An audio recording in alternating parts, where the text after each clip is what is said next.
संत कबीरदास ने हिंदी में बहुत सही कहा है कि जब तुम आए जगत में जग हंसे तुम रोए, जग हंसे तुम रोए, जब तुम जाए जगत से ऐसी करनी कर चलो जिससे जग रोए तुम हंसे। दोस्तों, सेल्स दूसरों के जीवन में वैल्यू बनाने के लिए इस कहावत की तरह ही रोल प्ले करती है। नमस्कार दोस्तों, मेरे चैनल गुरु मोटिवर्सिटी में आपका फिर से स्वागत है। आज मैं फिर से एक सुंदर और बिजनेसेस द्वारा सबसे अधिक डिमांड वाले विषय के साथ फिर से वापस आया हूं। वो विषय है टेली सेल्स। टेली सेल्स में जो ऑब्जेक्शन हैंडल कैसे करना है उसके बारे में हम कुछ बातें करेंगे। तो सीधी बात, नो बकवास, लेट्स स्टार्ट द वीडियो।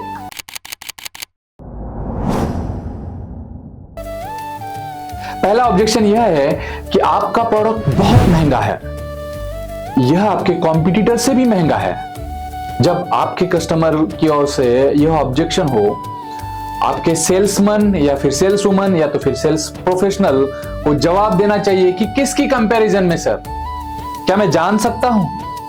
इस काउंटर क्वेश्चन को बहुत ही विनम्रता से पूछे। कस्टमर यहां बोलना शुरू कर देगा, आपके कॉम्पिटिटर्स के प्रोडक्ट के बारे में यहां वो बोलना शुरू करेगा। यहां आपको अच्छी तरह से अवेयर होने की आवश्यकता है। यहां आपको फिर से अपने प्रोडक्ट को प्रोजेक्ट करने की अपॉर्चुनिटी मिली है। यहां कभी कभी प्रोडक्ट्स के जो स्पेसिफिकेशन है ना, उसको कभी भी ना बताए, बल्कि सबसे महत्वपूर्ण पॉइंट यह है कि आपको उस स्पेसिफिकेशंस के बेनिफिट्स को बताना है। आई रिपीट, आपको उस स्पेसिफिकेशंस के बेनिफिट्स को बताना पड़ेगा। यहां हमें यह समझना चाहिए कि लोग इस प्रोडक्ट से मिलने वाले बेनिफिट्स के बारे में सुनने में इंटरेस्टेड है। चलिए एक मोबाइल के जो सेल्स है उसका एक उदाहरण लेते हैं और उससे समझते हैं। यदि आप अपने कस्टमर को बता रहे हैं कि यह एक Android 15 का मोबाइल है, तो वो कुछ समझ नहीं आएगा, उसमें वो कंफ्यूज हो जाएगा। My friends, sales is a game of convincing and not of confusing. उन्हें बताए कि Android 15 जो है वो Android 14 से कितना बेहतर है, उसने Android 14 की कौन सी प्रॉब्लम का सॉल्यूशन दिया है। इसी तरह कस्टमर इस एक पॉइंट के संबंध में थोड़ा सा आश्वस्त हो जाएगा। अब ग्राहक से उसकी नीड या उसका इंटरेस्ट या उसका कंसर्न पूछे और उसके आंसर के आधार पर प्रोजेक्ट करे कि आप क्या सेल करना चाहते हैं।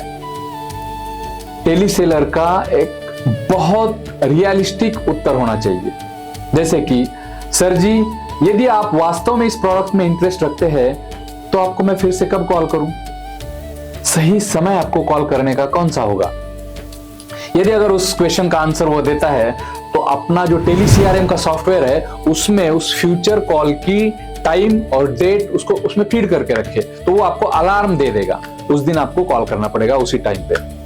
बस यह इंश्योर करे कि हमें भी इस लीड को केवल सिर्फ 3 बार ही करना चाहिए कॉल, इससे ज्यादा नहीं तो क्या होगा, ग्राहक जो है, हमारा कस्टमर है, उस पर रॉन्ग इंप्रेशन होने की ज्यादा से ज्यादा संभावना होती है और इसके कारण अपना वैल्यूएबल टाइम भी हम बचाते हैं। दोस्तों, ये प्रूवन रिसर्च की टेक्निक है।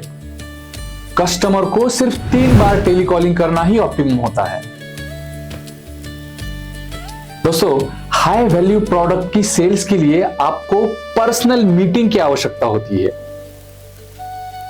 फिर से बहुत कॉमन और सबसे बड़ा ऑब्जेक्शन यह होता है कि मेरे पास इस मीटिंग के लिए टाइम नहीं है।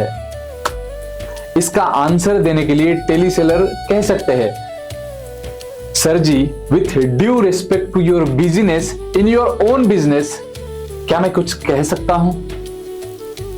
सर, ये वेस्ट ऑफ टाइम नहीं है, बल्कि ये इन्वेस्टमेंट ऑफ टाइम है और आप तो जानते हैं कि हर इन्वेस्टमेंट का रिटर्न मिलता है। ऐसा कुछ यूनिक आंसर आप बोल सकते हैं।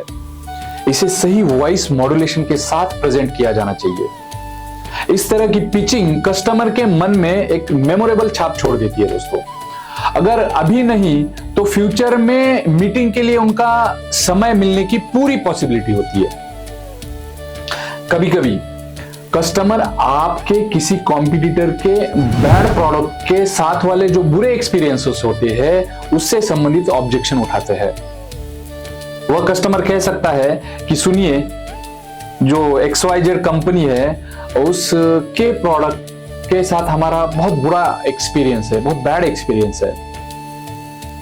आप उस बैड एक्सपीरियंस के बारे में थोड़ा सा डिटेल में पूछ सकते हैं उनसे। वो कस्टमर अपनी मन की पूरी भड़ास निकालेगा, मन की सारी बातें वो बताएगा। वो यहां अगर आपको अपने प्रोडक्ट पर भरोसा है और आपका प्रोडक्ट उस कस्टमर की जरूरतों को पूरा कर सकता है, उसकी नीड्स को पूरा कर सकता है, तो कस्टमर अट्रैक्ट करने के लिए कुछ टर्म्स एंड कंडीशंस पे ना आपको क्या करना है, कैशबैक ऑफर देना है। आई रिपीट, आपको कैशबैक ऑफर देनी है कुछ टर्म्स एंड कंडीशंस के साथ। आई बेट यू कि वो टर्न अप हो जाएगा। ये बहुत पावरफुल टेक्निक है दोस्तों। अब एक और बहुत ही इंटरेस्टिंग ऑब्जेक्शन है जो आजकल बहुत सारे लोग ऑनलाइन प्रोडक्ट रिव्यू के बारे में एक्सपीरियंस करते हैं। पहले तो कस्टमर या तो कहेंगे कि यदि आपका प्रोडक्ट ऑनलाइन सेल्स के लिए लिस्टेड है या नहीं है, तो आप उन्हें बताओ कि ये प्रोडक्ट कहां लिस्टेड है। ये हो गया खत्म। अब दूसरी बात करते हैं कि अगर कस्टमर पूछता है, कस्टमर क्या करते हैं कि सैकड़ों जो पॉजिटिव रिव्यू होते हैं उनके बावजूद भी एक जो निगेटिव रिव्यू होता है ना, उस पर अपना फोकस करता है, उस पर अपना ध्यान केंद्रित करता है। वो यह एक निगेटिव ऑनलाइन रिव्यू आपकी सेल्स में प्रमुख प्रॉब्लम है, प्रमुख मेजर हर्डल है दोस्तों। क्या आपको यह प्रॉब्लम हो रही है? यदि हां, तो कमेंट बॉक्स में अपनी ऑब्जेक्शंस को थोड़ा सा डिटेल में लिखिए दोस्तों, इस मामले में क्या करना है कि किसी भी सेटिस्फाइड और इंथुजियास्टिक कस्टमर जो है ना, मैं फिर से रिपीट करता हूं, किसी भी सेटिस्फाइड और इंथुजियास्टिक कस्टमर को निगेटिव रिव्यूज पर अपने कमेंट एक्सप्रेस करने के लिए बोल देना है, उसको करने देना है। वो उनसे पूछना है कि क्या आपने इस प्रोडक्ट में कुछ प्रॉब्लम अनुभव किया। वह डेफिनेटली अपनी रिव्यू एक्सप्रेस करेगा। फिर उसकी कंसेंट से ही उसका जो रिव्यू हुआ है उसको रिकॉर्ड करना है और इस वीडियो को उस ग्राहक तक भेजना है जो ऑनलाइन निगेटिव रिव्यू का जो पॉइंट उठा रहा था ना, उसको भेजना है। दोस्तों, अगर किसी ई कॉमर्स साइट पर ऑनलाइन निगेटिव रिव्यू है तो सेटिस्फाइड और इंथुजियास्टिक कस्टमर को ढूंढना है और उसको काउंटर रिव्यू पोस्ट करने के लिए बोलना है। इससे कस्टमर को पॉजिटिव डिसीजन लेने में बहुत मदद मिलती है, क्योंकि लोग जो है ना थर्ड पार्टी के मुंह से पॉजिटिव रिव्यू सुनना पसंद करते हैं, ना कि वो आपके मुंह से। क्योंकि आजकल लोग डाउट की निगाह से देखते हैं, बहुत डाउट करते हैं आजकल लोग। इसलिए जब तक आपका प्रोडक्ट किसी रेप्यूटेड ब्रांड का ना होना, वे कभी आप पर भरोसा नहीं करेंगे। दोस्तों, आज के लिए बस इतना ही। मेरे चैनल को सब्सक्राइब कीजिए। Thank you very much.